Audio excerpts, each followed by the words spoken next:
Welcome to Beyond the B, an ongoing dialogue about the past, present, and future of the B Corp movement. Co-hosts Emmy Allison and Ryan Honeyman facilitate an open and honest conversation about the B Corp movement, advise companies on how to increase their impact, and provide a deep dive into the new B Corp standards that are shaping our community.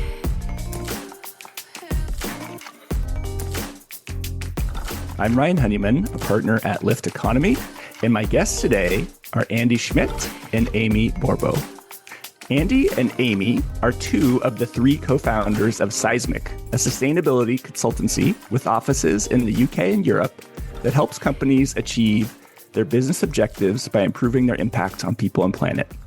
Amy and Andy have advised hundreds of businesses from startups to global brands, including Danone, Sipsmith, Jamie Oliver Group, and Tony's Chocolonely, to name just a few. Amy was the UK's first B Corp consultant, helping a number of the first B Corps in the UK to certify, as well as helping B Lab launch in the UK in 2014. She has co-developed the B Leader program with B Lab UK nearly a decade ago, and has since trained hundreds of B leaders across the UK and Europe.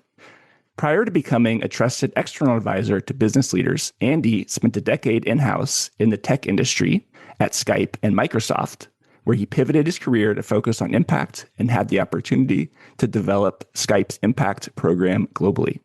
Andy and Amy, welcome to the show. Thanks, Ryan. Great to be here. Thanks, Ryan. So for folks who are listening, we're going to do a bit of a format shakeup. So first of all, in this episode, we're going to reflect on the 20-year anniversary of the B Corp movement and talk about what's changed, what's still unfinished, and what it means to keep building when the stakes have never felt higher. So we're going to reflect on this milestone in the B Corp movement being 20 years old. And Andy has generously offered to take over as the interviewer in this podcast to interview me and Amy about our experience in the movement and to reflect on this 20-year milestone for the B Corp movement, et cetera. And so I'm going to actually turn it over to Andy, who's going to interview me and Amy, and we'll sort of go from there. Andy, do you want to take it over? Thanks, Ryan. And yeah, thanks for inviting Amy and I along to your podcast. What originally drew each of you to the B Corp movement? Amy, you want to kick us off? Sure, happy to.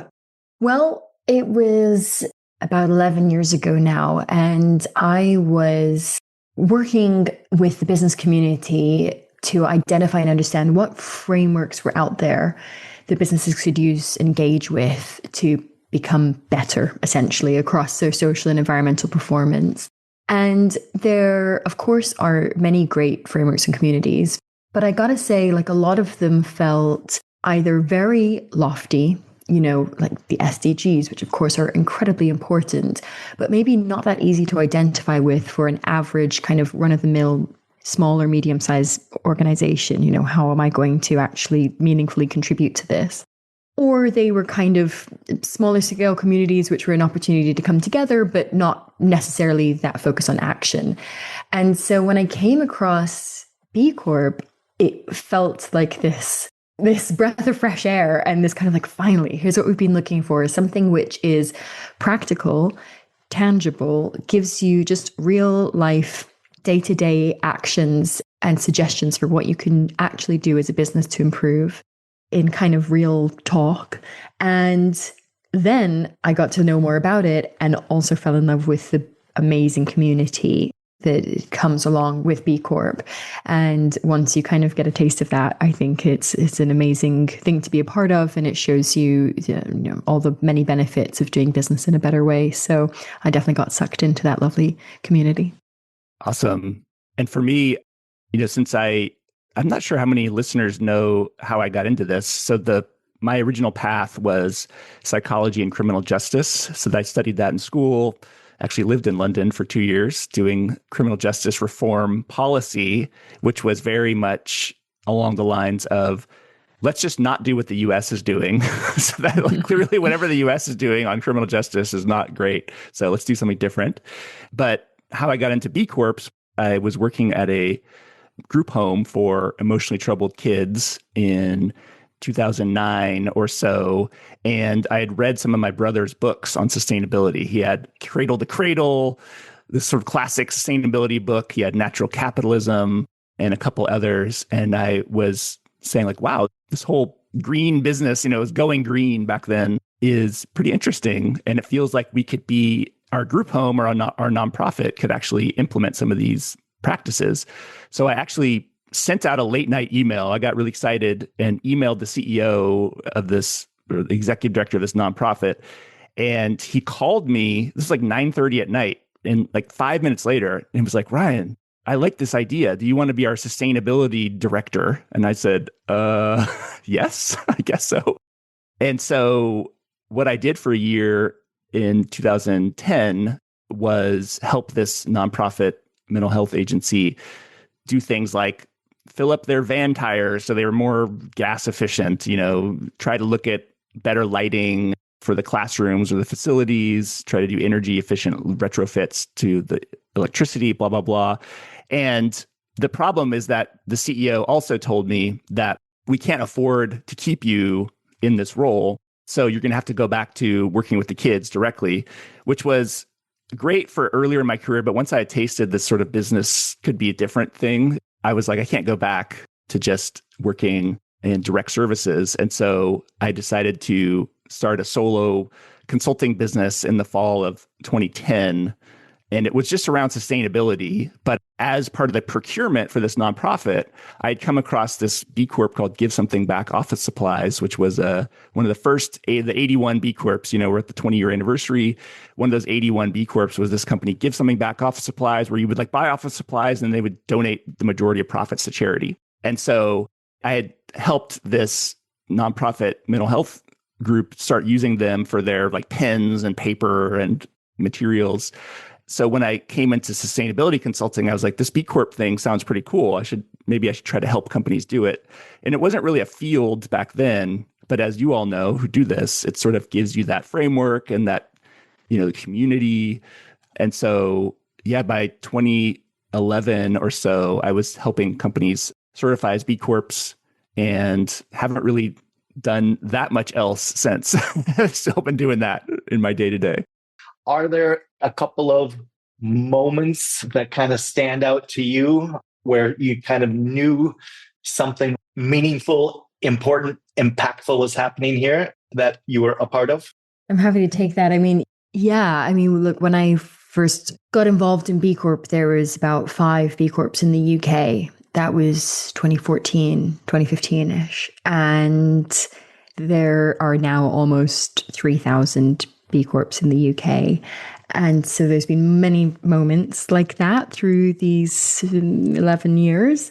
And I think, a few that stand out. There's early days going to kind of pre-launch events and feeling the energy of this bubbling up, change is coming, and being given a copy of Ryan Honeyman's book, Guide to B Corp, but meeting John Elkington, who's kind of godfather of the triple bottom line, and just seeing the kind of caliber of businesses who were coming to this. This is being taken seriously by a lot of mainstream organizations. And something that I love to reflect on is that in those early days, there was a company, I won't say who it was, but a very mainstream company who wanted to become a B Corp. And they were really keen and they'd done basically all of it. But their investor actually put the brakes on and said, we're nervous about this. We're not really sure. We don't like the fact that you have to change your articles of association. Basically, no, you can't do it. And so there was fear, right? There was a lack of understanding. There was a fear. Cut to, maybe less than 2 years later, as the movement had grown, the investors had obviously seen, oh, okay, this is something that drives a lot of value. And not only had they done a 180 and said, yes, you can certify, but they'd also then said, we also want the rest of our portfolio to certify because this is so great. And cut to now at Seismic, we do a huge amount of work with private equity firms and other types of investors who they see the value creation opportunity behind certifying as a B Corp. And so they lean towards encouraging their companies to use the framework to measure their impact, even certify or they're trying to acquire certified companies. So I think to see it be really embraced and recognized as a very viable business model is really what this is all about. And I find that very encouraging. Yeah, great. Thanks, Amy. That is a wonderful 180 moment on that investor's view on B Corp. Ryan, any reflections from you? There's a couple moments that stand out. I mean, one, I remember, I think I was flipping through an annual report that B Lab had done in 2012, and it said, Patagonia is now a B Corp. I was like, whoa, wow, that's a credibility thing. So that was huge. That felt like the movement had shifted when that changed. I also think that the moment that I realized there was more B Corps outside the US than in it, sort of growing, probably by 2014 or 2015 or 16, it was already flipped. Now the UK is like, it's dwarfing everyone, right? And so there's been a lot of wow moments over the last 15 or so years that I've been involved. And I do think one thing that I'm yearning for and hoping we can get back to in the B Corp movement is the international gatherings. Back in the day, there was one B Corp champions retreat for like the whole world, and you would everyone would go. And admittedly, a lot of them were in the United States, so that was not really fair. We were going to have one, I think, in Mexico City in 2020, but then COVID happened. But I remember some of that early energy where it would be like, this guy's from Mongolia, like the B Corp in Mongolia, and this company's from Afghanistan, and this company's from Colombia or, the UK or Europe or Africa. It made the movement feel more vibrant. And I've missed some of that with the very regional gatherings that we have. Like, it's great to connect locally and it's fun, but there was sort of a level of dynamicness that came with the international. And I do know, at least in the US, Canada, we just had our champions retreat in Milwaukee a couple weeks ago in April, but they did not announce another one because they don't know what's going to happen, because now that the network is becoming one. And so I hope that there's going to be more international events so we can all get together and share ideas. Thanks for that, Ryan. Agree. There's a lot of magic when that happens. When we all come together, it's very special. So I look forward to that too. Anything from your perspective that feels fundamentally different about the movement today compared to those early years? Ryan, you want to kick us off? The thing that feels different is that the movement is mature now. It's 20 years old, and it just has a different vibe, where the earlier years were more startup and everything is evolving and constantly emerging, although one could argue in the last couple of years with the new standards, et cetera, it's felt like that also. But I think what we're grappling with in the movement, and that some of the tensions that have come up on this, what we discussed in this podcast and other places, is that just the movement is maturing and it's just in a different stage than it was earlier. And so those of us like me and Amy, and you too, and you have been around for many years, sometimes it can feel like we've maybe lost something, that there was this entrepreneurial cracking energy that just felt so amazing, and it just feels a little different now. But I also think that is how it just happened, when movements mature, and this probably happens to all the, fair trade or organic or all these, startup things, they just have a different feel once they've reached, 11,000 companies. I remember Bart said at our champions retreat, he says that the B Corps are the largest social business movement in the world now. And I did look that up because I wanted to verify that. And I think the UN Global Compact is about 30,000 businesses. But that's more of you pledge to support these principles, whereas B Corp is third-party verified, right? So it is the largest third-party verified socially responsible business movement in the world now, which is just different than how it was before. Amy, what's comes for you? Totally agree. And I think that because B Corp, there's a lot of great things about it, right? And one of the things that's great about it is that it's got this kind of cool factor. It's got this recognition factor, and a lot of people recognize it. In the UK, for example, 51% of consumers recognize the B Corp logo, which is huge. And so I think in a sense, it's seen as something that is more mature than it is. And I think there's oftentimes this kind of view that like, well, B Corp is this big machine and it's like this really established thing. And of course, in some ways it is, but in other ways, it's still pretty young. It's still adapting to the massive growth that it's been through. It's still just an organization of people trying to figure it out and build the plane as they're going. And so there's this kind of, through that maturing process, like anything, there's a bit of, there's challenge and slight growing pains as that change happens. And I think as it's entered more into the mainstream and less of the people who have, kind of been there from the start and have that, we're all in this together energy. There's now almost this kind of like expectation, which is fair to a degree, but there's sometimes an impatience that goes along with that of like, well, all of this stuff should be figured out. Come on, what are we waiting for?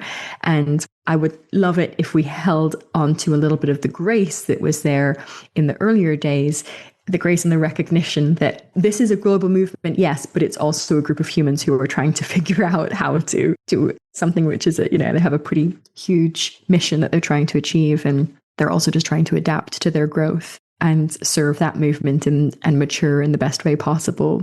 So although sometimes it's frustrating, some of the growing pains, I think we also need to roll up our sleeves and kind of be patient and maintain some of this we're all in it together perspective. As the movement and the standards have matured, any thoughts around both or either what has been gained and or what might have been lost along the way? Amy, want to go first this time? Sure. I mean, I think it follows along. I think that what's being gained is that level of maturity. If for a long time it felt very much like building the plane flying. So in earlier days, people would say things like, well, what if a weapons manufacturer wanted to become a B Corp? Could you do that? And, we didn't necessarily have a direct answer. And of course, that's an extreme example, but there's also a bunch of gray areas in between, which are, maybe a little less obvious. I think obvious, but now we have the answer to these things. And so I think that is a benefit because in order for something to really scale meaningfully, we need to have some of those finer points detailed so the movement can grow intentionally and with the right values and guardrails in place.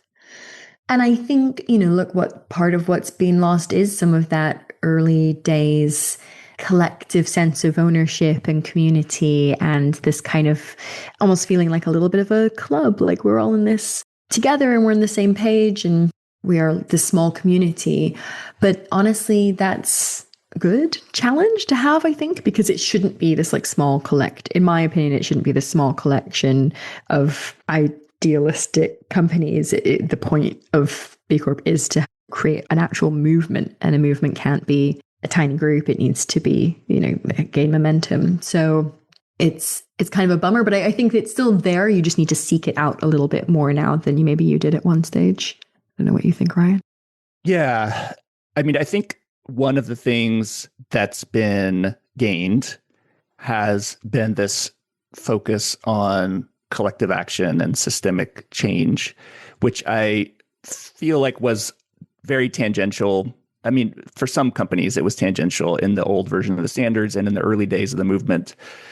I think it's TBD as to whether the systemic change, collective action is meaningful, like in the new standards. Like just because it's in there, if everyone's still doing their own sort of random things, that's all good, but it's not the same as like, 1,000 B Corps aligning to demand new AI governance standards across the industry, which I think I've been thinking about that for a while. So if anyone's interested, we need like some more AI standards. So that's been gained. I do think what's been lost is, Amy, I like how you're saying build the plane while flying it in the earlier years. I also do feel like B Lab a little bit has been having to build the plane while flying it on the new standards because of EU regulations, right? And so I think what's been lost is that feeling of I can do this or that, and I get this nice little score that like gives me a bump here and there. I think companies, just business people like that. And I know that B Lab is looking into how do we differentiate and how do we bring back impact business models? Because currently, if for example, one of my clients is or for Lift Economy, we're a worker-owned cooperative, but in the new standards, you don't get you could still certify whether or not you're a worker-owned cooperative. So there's no way to sort of recognize that. And so I think B Lab had to do what it had to do to be compliant for the new regulations. And now we sort of enter into this next phase of shifting the whole community off of the older standards onto the version 2 and start tinkering with how do we bring back impact business models and how do we do differentiation. So I don't know if those are like losses. Those are just changes, I think, that have had to happen because of the way that the regulation has gone and the way that the movement's evolved. Thinking about the movement and kind of crossing this 20-year mark, new standards, new processes that's maturing, any concerns or worries that either of you have about the next phase of the movement? Do I have any concerns? It's a good question. I'm kind of feeling the new standards. I feel good about them. I think there's definitely challenges. It's obviously a big adjustment. I think it'll be really interesting to see what the attrition/growth rate turns out to be as companies properly start to adopt the new standards and certify and recertify on them. No doubt there will be some companies who don't recertify, but I think that's okay. It's obviously not the ideal, but the new standards are hard and they're different. And I think it shows that companies are really committed to meeting the basics, what I think should be the basics of being a truly responsible business. And so it's kind of separating those who mean it from those who don't. And there's some things that don't exist at present on the new standards. For example, Ryan, you mentioned, obviously, at the moment, there's not an impact business model equivalent. And so I think it is a bit of a shame that we've lost this opportunity to differentiate certain types of businesses or to encourage and enable those businesses who want to go above and beyond the minimum requirements, something that's going to recognize that for them. Of course, they still can do that, but it would be nice maybe if the standards recognize that in some way. But also that can come. It's not like B Lab isn't thinking about that. So on the whole, I'm feeling pretty good. Not too many concerns. So you both have spent a lot of time helping companies navigate the new standards. And I imagine that there's likely a lot of learnings around the standards, what they mean for businesses, B Lab's new processes related to certification that might be quite interesting and useful to anyone listening in. Anything specific that come to mind for either of you to share? One thing that I didn't realize how important this change would be, that applies, I believe, to most companies in most industries and most sizes, so it applies to almost everyone, is B Lab put into this new version of the standards that the highest governing body has to approve a lot of things. And it made sense to me when I read it, but now that I'm working through it with companies, it actually is pretty radical in a positive way, because when something like, for example, if you have a human rights policy or something that says, we respect human rights in our supply chain, and here's how we think about the human rights issues that come up, and this has to be actually approved by the board or the executive leadership team, and not just, in the previous version of the standards, you could maybe have a policy that, you'd work with a company and they maybe have their sustainability person create it and maybe share it a little bit, but then put it on a shared internal drive on their company, either their Microsoft or Google Drive internally. But it wouldn't be, the executives at the company would often not have an idea that this was a new thing. And so this change to require the highest governing body to approve a lot of things, and then having SCS Global Services or 2Cert, these third-party auditors who are doing the assurance process, I imagine they're going to ask to talk to the CEO or board, or that has to be part of the assurance process, is to say, are they really approving this? And do they even know that it exists? So it's like maybe asking them questions like, what do you think about your human rights policy that you approved or something? And, your execs and board probably have to be up to speed on what it says and make it part of the company. So it's a really clever thing that they inputted that I'm realizing that I'm working with companies that it's both difficult to get executive and board level approval of these things. It's like a lot of board members don't necessarily want to have to approve a stakeholder governance policy or human rights policy. But if it's required and it has to flow through the company, it's a smart thing. And so that's one big shift that I've seen with the new standards. What about you, Amy? What's coming up for you? Yeah, agree with that and think it's pretty bold and exciting. Similarly, there is a requirement that's relevant for all companies of all tracks and sizes to establish a public purpose to make a meaningful, positive impact. And I think this is really interesting. I could do a whole episode just philosophizing, whatever the word is, about this, and this concept that actually a business that is a B Corp should have a purpose to make a meaningful, positive impact. And again, it kind of like you said, it sounds, in one way, it sounds obvious. And of course, that is a good thing that we should want. But one of the things that I've historically really liked about B Corp is that to be a B Corp, you don't have to be this company that is actually doing some grand, really meaningful, purposeful thing. You could actually just be selling ice cream, which is obviously not technically changing the world, but it's about having a kind of standard type of business, but doing it in a good way. And I think I've kind of like had this mental questioning in my head of, well, can every company that's a B Corp actually meaningfully create a purpose that includes, why we exist is to have some like really meaningful, positive impact? And depending on the day that you ask me, I have different views on it. But I think it's a really interesting challenge. And I am up for taking it with our clients and helping them to, really do something that is meaningful there and not just like, let's get the words right so it ticks the box, but is actually like, how can we relate this to who we are, why we exist, and make sure that we really feel it. Beyond improving impact, is there anything you're noticing in the new standards that's helping businesses as well to strengthen the business itself, the company, from operationally, culturally, or commercially?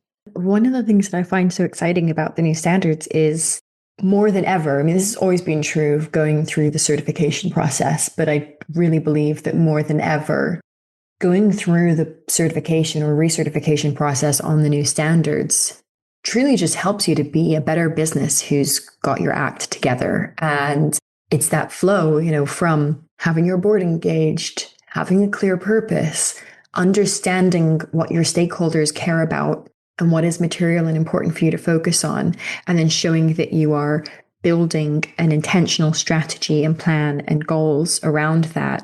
All of that just makes business sense. It should be a no-brainer.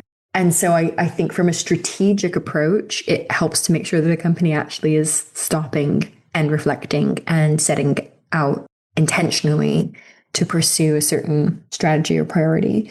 And also from a risk mitigation piece, the requirement for a lot of companies around, as you said, having to properly investigate and understand what are the potential human rights and environmental risks within your value chain, looking up and down the value chain and understanding that and then taking action to mitigate it. Again, this should really be a no-brainer, both from a moral and ethical perspective, but also from a risk perspective, right? You're leaving yourself really open. If as an organization you don't know that could really come around to bite you. So a lot of stats that show that B Corps are more kind of operationally mature than non-B Corps. And I think that's only going to increase with the embrace of the new standards. Yeah, definitely agree with all that, Amy. Ryan. I think it's some of these practical things. It's not too dissimilar from version 1.6, to be honest. I don't see necessarily the new version of the standards providing outsized operational or other benefits compared to version 1.6. I think there's still benefits. For example, this is, I guess maybe this is one example that a company might not have done before, but I was working with a client the other day on their grievance policy and grievance submission form. So this is a larger company. They're like, we have an internal process for our employees to like come to HR if they have something. And we were working through this requirement on the new standards to have a separate grievance policy and an externally facing form to submit grievances to. And as we were working through it, we're like, okay, well, think about this. Let's say there is a supplier, one of your suppliers is in an area and a local community member recognizes that that supplier is dumping effluents in the river behind, but no one has said anything. But because you have this grievance form where people can go directly to you and have a process for you to address it, that might actually benefit your business and save some environmental damage and risk of like when your manufacturer's creating a controversy. And so we were starting to realize like, wow, a grievance form can seem kind of lame to a lot of companies, like, why would we need this? But actually thinking through the business benefits, they were like, wow, this could actually be really helpful for us as a process to have these things in place. Because as we're scaling and growing as a company, we don't technically have a process where any stakeholder can come to us with a concern. And so it just provides, it's one of those foundational things that all B Corps are going to need going forward, but it actually provides some business value that you might not otherwise see if you just saw it as something extraneous or extra. Great example, really bringing something, like you say, Ryan, that in a document on the platform might not mean that much, but when you think about the concrete real world example, and very much aligned with your response, Amy, around risk management, reputational management. And I do think, I guess this is probably across both versions of the standards, but to your point, Amy, with the number of investors that we've worked with and supported, I think that is one of the reasons we often hear that there's been such an increase in interest from the investment community in B Corps, is that B Corps have just really established a reputation as being well-managed businesses typically. And so it's beyond whatever other indicators they may be looking for around growth, et cetera. It's probably a low-risk investment because they're well-run, well-managed. And the B Corp framework is credited with establishing a lot of that maturity. This has come up numerous times over the years, is this question around bigger tent. Do we make the big tent, the tent larger, or raise the bar, which I think equates to the idea of, do we want to maintain a really high bar, but it might be a more exclusive club, or do we try to make it potentially more accessible for more businesses to be on the journey, get in the tent, essentially? Either of you have thoughts on some of that has come up, I would say, numerous times over the years? I'd say this is the classic debate in the B Corp movement. You have folks on both sides, and especially as our movement grows, almost 11,000 companies, 20 years, that tent is larger than it was when there was 1,000 companies, and it was all the early adopters who sort of were already fully aligned and had their business model built out to be this particular way. We're big enough now to attract companies that maybe they weren't built as B Corps from day one, but they want to adopt and benefit, change their practices to be better. And so, I had Vincent Stanley on a podcast, Vincent Stanley, director of philosophy at Patagonia. He's been on a couple of times. And he said at Patagonia, we've tried to balance this. And he's like, we actually created some standards a few times that were so high that we were the only company that could be in. So he's like, that doesn't help anybody to have this exclusive club of one. You're not going to change anything. And so he supports the way that B Lab is doing it, which is to be, now that I'm saying this, there is an episode we did a couple of episodes ago called The Paradox at the Heart of the B Corp Movement, which is, why does B Corp have actually both the big tent and the high bar in one? So, for example, these researchers who wrote a Harvard Business Review article talked about how when B Lab made the decision to allow multinationals to come in to the community, they also raised the bar for multinationals. So they said, okay, if you're going to come in now, every year you have to give a full, transparent review of your entire assessment. And within several years, the company that owns you, if you're a subsidiary of a multinational, has to also make progress towards becoming a B Corp. So they're both doing the big tent and the high bar in the same thing. And so that was a really interesting episode to kind of learn about that paradox of B Corp growth. Amy, what's your take? Yeah, I think it needs to be both, and both within reason, right? Like the bar has to be high enough that it's meaningful. Otherwise, there's no point. And the tent has to be big enough that it isn't this exclusive club. I mean, for me, the reason why I am in this field of work at all is we need to change our system. Our system is broken. It needs to be fixed. And if you look at B Lab's theory of change, it's all about supporting their mission, which is to transform the economic system into a more inclusive, equitable, and regenerative global economy. That is a huge mission. And we're not going to achieve that, as you say, if we've got clubs of one or clubs of a small number of organizations. So we have to be able to get to a tipping point. But we also have to, it can't just be a large number of people who are making this tiny incremental change. It's got to be a high bar. It's got to be meaningful. So I think we just have to constantly try and tread that line between the two. And I know that's what B Lab have worked on, trying to maintain with the development of the new standards. And it'll always be that kind of trying to fall somewhere in the middle as much as possible. More of an art than a science, though. What would be your advice or any parting words for the stewards of the next 20 years of the B Corp movement? What guidance would you offer them? I would say that, as kind of I just mentioned, I think really important to just connect with and anchor yourself in the intent of the B Corp movement, what we're really trying to do here, the bigger picture, and stay true to that. I think also I would remind them to think about what is it that makes B Corp special. And I think a lot of that is the heart in the community, and something that Charmian Love, who is the co-founder of B Lab in the UK, amongst many other brilliant achievements that she has, something that Char would always kind of remind about here in the UK is that the strapline, which actually we're not allowed to use anymore, but I'm going to say it anyway. The strapline up until recently of B Corp has been about, being a force for good, but actually the whole strapline is about people using business as a force for good. This is a movement of people who are choosing to do things better, and we have to stay kind of true to that human element of it, and that this doesn't become this big kind of bureaucratic red tape thing, but it stays true to that human element.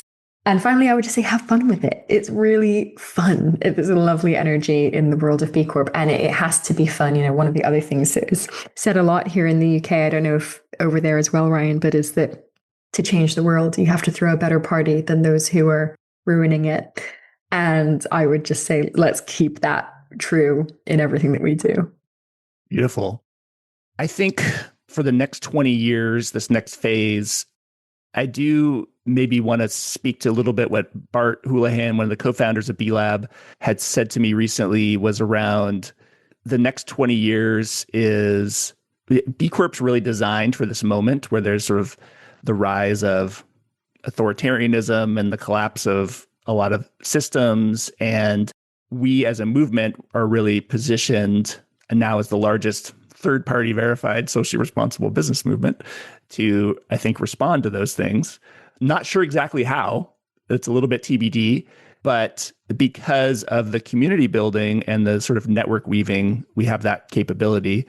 And so I would say, let's try to lean into this systems change, this collective action thing more. I think the next 20 years, I am on a practical level, I'm excited that B Lab will be bringing back impact business models in some way and, ways to sort of further give recognition to companies that have made those important business model and fundamental decisions about how they run their business. And let's lean into that paradox of the big tent and high bar. How do we do both? So I think we can keep it going. But Andy, I wanted to say thank you for guest hosting the show and appreciate your leading us into this. Thanks, Andy. Thanks for giving me the opportunity, Ryan. Yeah, you've been an absolute pleasure.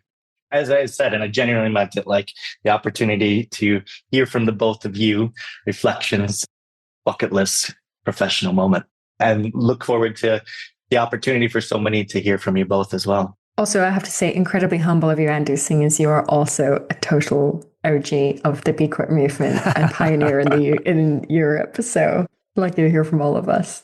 Yeah. Thank you, Andy. Do you all have anything you want to drop for listeners who want to learn more about Seismic? Anything, website, socials, or any like resources that folks might be interested in? Yeah, you can check out our website, which is seismic-change.com. And on there, we have a bunch of guides about B Corp, but also other frameworks and challenges like EcoVadis and carbon and communications and all that kind of stuff. We also hold quite a lot of events. We have an event webinar coming up helping to demystify recertification on the new standards. So you can check out part of our website, which is seismicchange.com/events, which has our events coming up, but also we share out the recordings as well. So if you miss being able to come to it live, you can catch the recording afterwards if you want to check out and understand a bit more detail about the practicalities of recertifying on the new standards. Awesome. Well, thank you both so much for joining, and we'll see you next time on the podcast. Thanks, Ryan. Thanks so much, Ryan. Pleasure to be here. Thanks for having us. Hey, Beyond the Bee listeners. If you're looking for even more inspiring conversations with leaders on the front lines of our movement towards just futures, be sure to subscribe to Next Economy Now, produced by the team at Lift Economy. Next Economy Now broadens the focus beyond the B Corp movement to highlight the leaders who are taking a regenerative, bioregional, democratic, equitable, racially just, and whole systems approach to creating the new economy. Check out our latest episodes at lifteconomy.com/podcast. You can subscribe to Next Economy Now on Apple Podcasts, Spotify, YouTube, or wherever you get your podcasts.